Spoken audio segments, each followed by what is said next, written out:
नमस्कार. मी राहुल कुलकर्णी. राज्याचे मुख्यमंत्री श्री देवेंद्र फडणवीस यांना कोणीतरी सांगायला हवं की नरहरी झिरवळ असेल किंवा आंबेडेच्या प्रकरणामध्ये पार्थ पवार असेल किंवा आता चाकणकरच्या संदर्भातलं खराचं प्रकरण असेल, ह्या सगळ्या संदर्भामध्ये त्यांची पण प्रतिमा स्टेक्सला लागलेली आहे. ठीक आहे, त्यांनी खरात प्रकरणामध्ये लवकर SIT स्थापन केली. त्या SITला कुणाच्याही हस्तक्षेपाशिवाय ह्या क्षणापर्यंत ती SIT काम करते आहे. पोलीस दलानं खरोखरच उत्तम काम केलं आणि यातले सगळे लोक हे ह्या तपास प्रक्रियेमध्ये त्यांना योग्य ते शासन होण्याच्या दृष्टीनं सरकार प्रयत्न करते. पण तिथेच जयकुमार रावळ या मंत्री महोदयांनी 1.5 कोटी रुपये जे शासनाच्या पर्यटन विभागाच्या अंतर्गत त्यांना दिले, त्याबद्दलचा कोणताच खुलासा सरकारच्या वतीनं, भारतीय जनता पार्टीच्या वतीनं करण्यात आला नाही. हे थोडं आजचं मुक्तचिंतन असलं तरी एका महिला आमदारांच्या, त्यांचं नाव सांगायचं काही कारण नाही आहे, पण त्या असं म्हणाल्या की आता इथून पुढे राजकारण करत असताना माझ्या कुटुंबातल्या वेगळ्या दृष्टिकोनाचा सुद्धा मला विचार करावा लागेल. मी मुंबई जाते, सार्वजनिक ठिकाणी असते, लोकांना नमस्कार करते, हात हातात घेते लोकांच्या, त्याच्यातला भाव वेगळा असतो, लोकांप्रती असलेली आपली कामाची निष्ठा असते. पण आता कुटुंबातल्या सदस्यांना सुद्धा वाटतं आहे की महाराष्ट्राच्या राजकारणाचा चोथा झाला आणि तो इतकाच चोथा झाला आहे की असा आहे की सार्वजनिक जीवनात वागणाऱ्या व्यक्तीबद्दल एक साधारण दृष्टिकोन काय असतो, तर त्यांनी स्वच्छ, इमानदार, वैयक्तिक चारित्र्याची पूर्ण काळजी घेऊन त्यांनी त्याचं वर्तन करायला हवं. तशी परंपरा आहे आपल्याकडं. किमान पक्षी अनेकांच्या अनेक स्वरूपातल्या वदंता जरी असल्या तरी ह्या ज्या पद्धतीचे आत्ता दृश्य महाराष्ट्र बघतोय त्याच्यातनं राजकारण्याबद्दल निव्वळ घृणा तयार झालेली आहे लोकांच्या मनात. घृणा म्हणजे अपवादानं सुद्धा लोक कोणाबद्दलही चांगलं बोलत नाही आहेत. खरं तर खूप टॉलिस्ट लिडरशिप महाराष्ट्र होती आहे आणि पुढेही राहील.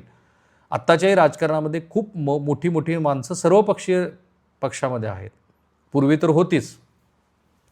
पण या माणसांबद्दलसुद्धा, या नेतृत्वाबद्दलसुद्धा हळूहळू लोक अतिशय तिरस्काराने बोलायला लागलेत. कारण हे लोक सत्तेतनं पैसा, त्या पैशातनं गैरकृत्य आणि त्या गैरकृत्याचं एक्स्ट्रीम टोक इथपर्यंत जाऊन पोहोचले. कल्पना करा की श्रीमती चाकणकर ह्या समजा त्या बॉडीवरती चुकून आल्या, त्यांना पण फसवलं.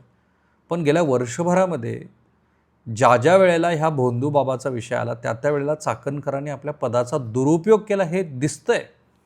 त्या जर असं होऊन म्हणाल्या असत्या की या पण बाबानं मला फसवलं आहे, त्यांनीच प्रेस कॉन्फरन्स घेऊन महाराष्ट्राला सांगितलं असतं तर त्यांच्या आजच्या बोलण्याला काहीतरी अर्थ होता. म्हणून जे राष्ट्रवादी काँग्रेसच्या बैठकीमधले इन्साईट्स आहेत, जसं की पक्षानं इथून पुढची अजित पवार यांच्या मृत्यूनंतरचा सगळा पत्रव्यवहार रद्द करावा अशी भूमिका घेतली, त्याचं कारण आहे की पक्षामध्ये सुद्धा 2-3 गट आता तयार झालेत आणि त्यांना वाटतं की पक्षातला एक गट हा आपल्या पक्षावरती कमांड मिळवण्याचा प्रयत्न करतो. म्हणजे जी जुनी कार्यकारिणी होती ती कार्यकारिणी तशीच ठेवावी, पण त्यात काही नवीन नावं घ्यावीत अशी खडाजंगीची चर्चा झाली. त्याच्यात उत्तर महाराष्ट्रातल्याच काही जे माजी मंत्री वगैरे आहेत त्यांना त्या कार्यकारिणीमध्ये घ्या असं वाटलं. त्याच्यानंतर अनेकांचे कान टवकारले की कार्यकारिणीत का बदल करायचा, कारण कोणाचाच कोणावरती विश्वास राहिलेला नाही. आणि ह्या सगळ्या याच्यामध्ये जशी राजकारण्याबद्दलची घृणा आहे तशीच राष्ट्रवादी काँग्रेसची महाराष्ट्रात चौफेर बदनामी सुरू आहे. चौफेर. आणि ते त्या पक्षाला लक्षात येते की नाही माहीत नाही मला. जरी ते पार्थ पवार आता अनेक लोकांशी बोलत असले काय करायला पाहिजे, आणि एक चर्चा अशी पण झाली की पार्थ पवार आणि सुनेत्रा पवार यांनी पण महाराष्ट्रव्यापी दौरा करावा वगैरे, पण त्यांच्या हे लक्षात यायला हवं की जेवढी काळ ते पक्षातल्या ह्या मंडळींना वाचवत राहतील. खरं तर नरहरी झिरवाळ यांचा राजीनामा तेव्हाच व्हायला हवा होता जेव्हा त्यांच्या PAनं सगळ्यांना माहिती आहे की मंत्र्यांच्याच वतीनं ती लाच घेतली होती. वाचवलं. काय परिणाम? नवीन व्हिडिओ आला. मी तो व्हिडिओ बघितला पूर्णपणे. मला पाठवतात लोक विश्वासाने, मी तो बघितला. 10 मिनिट 29 सेकंदाचा व्हिडिओ. असं दिसतंय की झिरवाळांना ते जे काही करतायत आणि ते करून जे कोणी ज्यांच्याबरोबर करतायत त्यांच्याबद्दल इतका विश्वास आहे की तिथे नॉनव्हेज आहे, अल्कोहोल आहे आणि मग तो नको तो प्रकार आहे. खरं म्हणजे नरहरी झिरवाळ यांना कोणीतरी ट्रॅप केले लक्षात येते. पण तुमचं वैयक्तिक चारित्र्य काय आहे? इतक्या सहजासहजी तुमच्या विरोधातले व्हिडिओ बाहेर येतात. याचा अर्थ ते यायला नको होते असं नव्हे. तुमचं चारित्र्य त्याच्याबद्दल मी बोलतो आहे.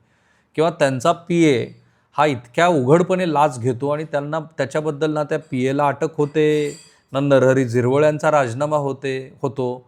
आणि मग चाकणकरांचं प्रकरण बाहेर येतं. मग आता त्या बैठकीमध्ये जी चर्चा होते ती अशीच असते की आपल्या पक्षाची कुणीतरी बदनामी करते. अरे पण तुमच्या पक्षात किती गनंग लोक बसलेले आहेत ते बघणार आहेत की नाही. अर्थात भाजपमध्ये सगळेच शुचिर्भीत आहे वगैरे असं काही मानायचं कारण नाही. आणि म्हणून मी म्हणतो की जरी राष्ट्रवादी काँग्रेसची पूर्ण बदनामी होत असली तरी मुख्यमंत्र्यांना पण हे लक्षात घ्यायला हवं की सरकार त्यांचं आहे, त्यांच्या सरकारमधले हे गनंग आहेत. आणि ठीक आहे, म्हणजे हे पण मला माहिती आहे की मुख्यमंत्री हा काही सर्वशक्तिमान असत नाही. तेलगीचं उदाहरण आहे की तेलगीच्या प्रकरणामध्ये नंतर सगळ्यांना क्लीन चिट मिळाली, पण जर खरोखर रांग लागली असती तर अनेक लोकांना जेलमध्ये टाकावं लागलं असतं. ते तेव्हाही करता नाही आलं. आत्ताही असं दिसतं आहे की या खराच्या प्रकरणामध्ये काही वरिष्ठ पोलीस अधिकारी गुंतलेले आहेत, काही रेव्हेन्यू डिपार्टमेंटचे लोक गुंतलेले आहेत, काही राजकारणी गुंतलेले आहेत. काही राजकारणी लोकांनी त्यांची मार्केटिंग केली आहे आणि रुपाली चाकणकर वगैरे सारख्या व्यक्ती तर त्याच्या ट्रस्टवरती आहेत. त्यामुळं मुख्यमंत्र्यांनी एक तरी अशी भूमिका घ्यावी की किमान ह्या लोकांना, जे लोक या व्यवहारात थेटपणे गुंतलेले आहेत, त्यांना आम्ही सेवेतनं बडतर्फ करू.